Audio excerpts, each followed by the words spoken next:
Fala você ligado aqui no canal para fazer um curtas. Hoje estamos apresentando o especial 30 anos de Watchmen. Essa que talvez seja a maior obra de toda a história dos quadrinhos, talvez pelo menos dentro do gênero dos super-heróis. Claro.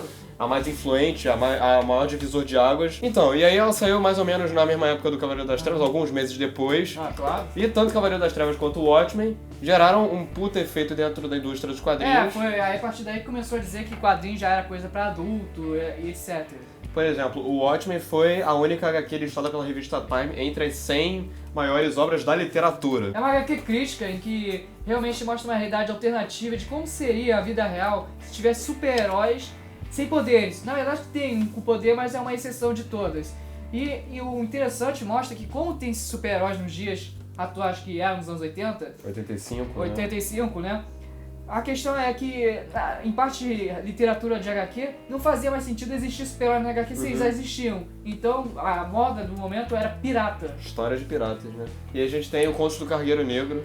Que mais nada menos que ele representa a cada situação que tá ocorrendo na HQ, tipo, se tá num momento de tensão, a HQ do Cargueiro Negro também vai representar a tensão. Isso é muito foda também na HQ, né? Tipo, é uma história paralela que tem algo a ver com a história central. Por exemplo, uma parte dela diz que o cara tá pegando corpos de seres humanos mortos e fazendo uma jangada, né? Sim. Aqui representa de como Ozymandias, de meio de monte de morte, ele faz isso pra poder salvar outros 500 mil pessoas.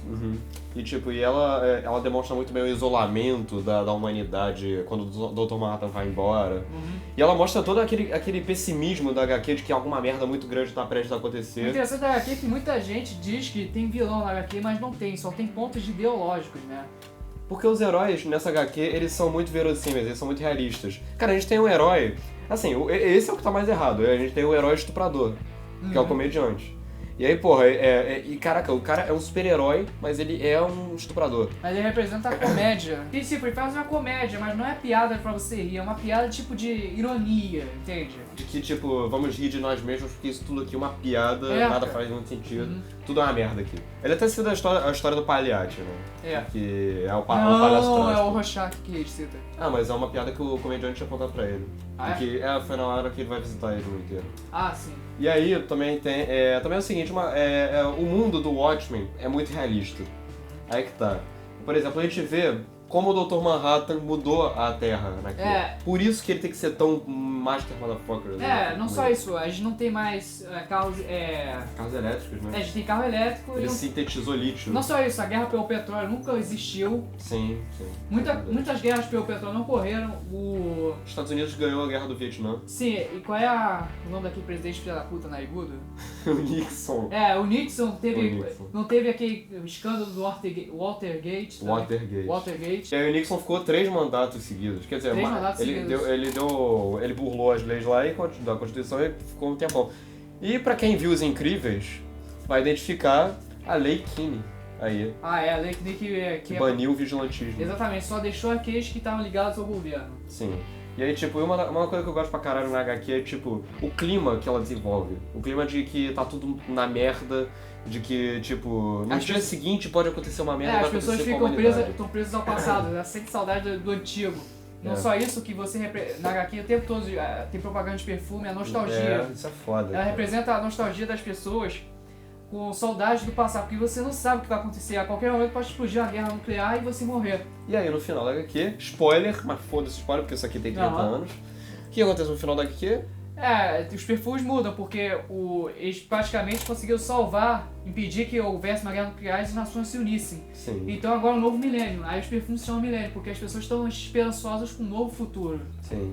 E tipo, e assim, cara, sabe, eu acho que o clima de tensão ele vai desenvolvendo muito bem.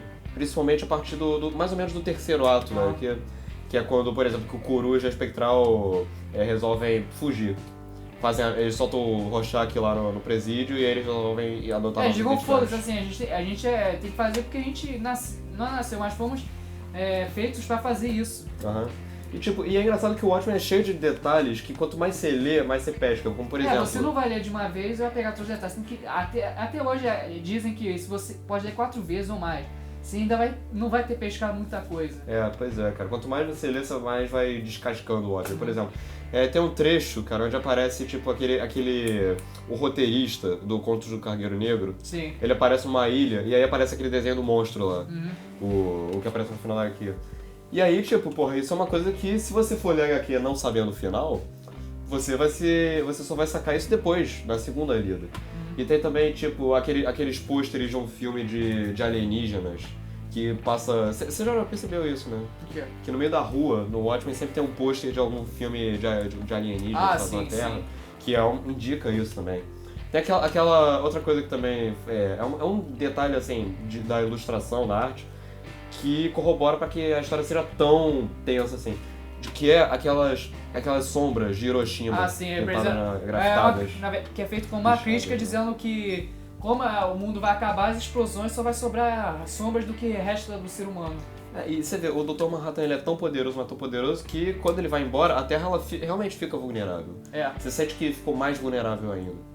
E tipo, por exemplo, sabe o que eu acho interessante também, tipo, o Dr. Manhattan, ele é o ser mais poderoso de todos, ele é a maior revolução que aconteceu na história da Terra, dentro da HQ.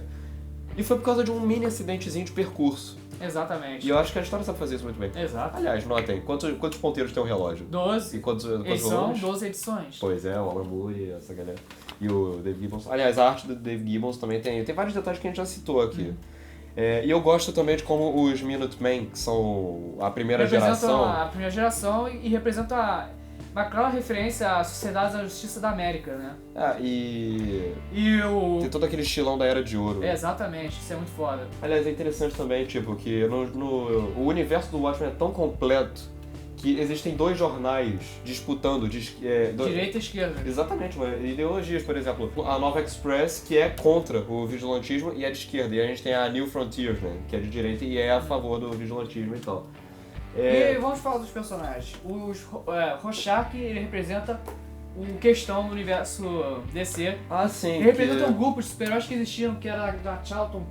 Charlton? Tinha uma editora chamada Charlton Comics. Que foi comprado pela DC Comics. A DC sempre fez isso, de comprar personagens. Comprava e dizia que era Terra Paralela.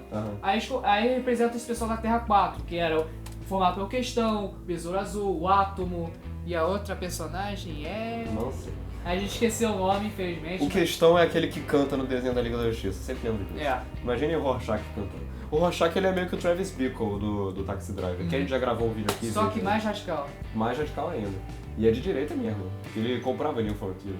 Parece até que a gente tá falando de uma coisa que acontece no mundo real, e pra mim isso é a coisa mais poderosa do Watchmen. A gente tem também a questão do comediante, que a gente já falou também, que ele é uma piada pronta. O Dr. Manhattan a gente também já falou. Muita gente odeia o Dr. Manhattan, porque a gente não entende direito a obra, aí diz que ele é um idiota e tudo por ele se afastar da Terra, mas porra, pensa só, um cara super poderoso, tem todos os poderes, por que se preocupar com um simples mero, como ele fala, formigas, cara? Tem um universo inteiro que ele pode se preocupar e fazer mais coisas, que é a vida. Ele fala que o tempo já está pré-definido dentro de todos os tempos, de todas as formas. Passado, presente, futuro principalmente. E tem o Ozymandias também. O Ozymandias, que todo mundo fala que ele é o vilão da situação, que ele não é, ele só muda de ideologia. Ele muda de ideologia e a ideologia dele pra muitos é radical demais. Tanto que quando ele conquista o objetivo dele, ele chora, porque ele tava, sabe... E ele fica... ele tá chateado com isso. E ele passa a HQ inteira com uma expressão de coitado. Não de coitado, mas de vai fazer um cara triste. Acho isso interessante. E aí, por fim, nós temos as cores, a produção de cores do John Higgins. O sombreamento... Não, as próprias cores, elas são cores muito vivas. O efeito de luzes também é foda, né? Que é no capítulo da... Não só as cores, mas as próprias ilustrações, no capítulo 5, que é o da Terrível Simetria, esse capítulo ele é perfeito, praticamente. Tipo, a primeira e a última página elas são parecidas, tanto no esquema das cores dos quadros, do que acontece nos quadros, as cores de Marte e tal. E é cheio de detalhes. Por exemplo, tem uma imagem que eu acho foda do Dr. Manhattan no Vietnã, gigantão, explodindo todo mundo lá embaixo. É uma imagem muito... forte. Pois é, cara. E tipo, eu gosto dessas sacadas visuais Sem contar tudo que a gente já falou Isso é mais uma questão da ilustração do que das cores mesmo. E também temos o Coruja. E é um super-herói parecido com o Batman, e tem alguns aspectos que lembram o Batman, mas em termos de personalidade não é o Batman, entende? Não, com certeza. Ele é um personagem que representa mais a adolescência, um cara que tá perdido, mas ele não quer abandonar a adolescência. Não é adolescência, é um cara de adolescente pra adulto. Ele não quer deixar de ser adolescente, ao mesmo tempo não quer ser adulto. Aí, isso representa a parte do super-herói. Ele não pode mais ser super-herói, mas ele quer. Ele, infelizmente, ele diz que fica o tempo todo. Eu não quero mais ser não posso ser o herói, mas no fundo ele quer. Outra coisa que os Incríveis pegou um pouco. Assim, tipo, por exemplo, e é interessante que o Coruja, você vê, ele é encantado pelo super-heroísmo. E aí, cara, quando ele é afastado disso, você vê, cara, ele engorda, ele perde completamente um pouco da noção de como lutar. E ele parece, ele vive a vida com aquele sentimento de, porra, o passado foi pra bons tempos que não voltam mais. E ele fica impotente. Verdade. Onde já se viu um super-herói impotente? Assim, esse tipo de coisa. Esse tipo de questão que faz os personagens serem muito complexos. E eu acho interessante, porque não tem um protagonista exatamente o Watchmen, se você parar pra pensar.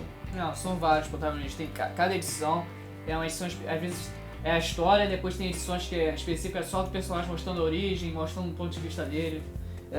E uma coisa que é foda pra gente terminar aqui, tem o Watchmen revolucionou em alguns quesitos narrativos, e uma coisa que eu acho muito boa também são esses livros que tem no meio de cada edição. Sim. Quando você vai, assim, eles podem até não acrescentar, não serem fundamentais, eu acho que são fundamentais. Eu sempre leio. Mas assim, quando eu releio, eu pulo. Quando eu me preparei pra esse vídeo, eu tava relendo esses livros todos. E é interessante, cara, porque eles desenvolvem muito bem todo o universo do Watchmen. Inclusive a questão do Millennium, ela é pré-anunciada numa dessas cartas aqui. Tem a autobiografia do Coruja, tem todo um capítulo explicando o Conto do Cargueiro Negro, que sinceramente me fez ter vontade de comprar um encadernado da Panini sobre o Conto do Cargueiro Negro. Sei lá, grossão daqueles, infelizmente não existe essa porra. E também tem todas aquelas fichas do Rorschach e tal. É interessante que desenvolve o universo do Watchmen de uma maneira muito, muito rica. Você vê o passado de alguns personagens que nem, às vezes, são coadjuvantes terciários, talvez. Tipo, o livro do Hollis Mason.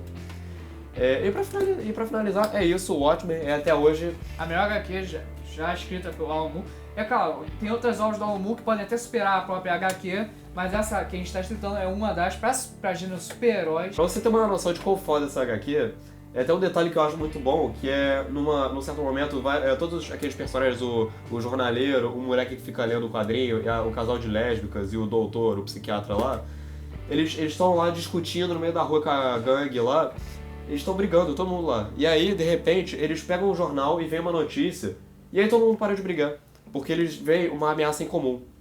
E isso acontece no final da HQ também. É como se você já estivesse pré-anunciando o que vai acontecer de uma maneira sutil. Verdade. E assim, tipo, isso é um mini detalhe. Aliás, esses personagens mega quaternários, assim, na HQ, fazem o final só ainda mais impactante. Quando o monstro vai pra Nova York, o monstro sintético vai pra Nova York. E outra coisa também, eu gosto de como o relógio é meio que um simbolismo da história.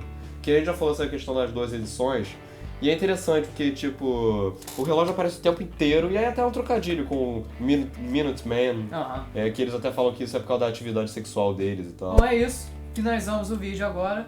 Assine o canal, dê like, segue a gente nas redes sociais, entre no blog hqhd.blogspot, siga o nosso parceiro, canal do Neutron. É isso. Curta, comente, compartilhe. Compartilhe, é claro. Inclusive lá no HQHD vai ter um postzão falando cheio de detalhes sobre HQ, o Watchmen aí. Então é isso aí, valeu!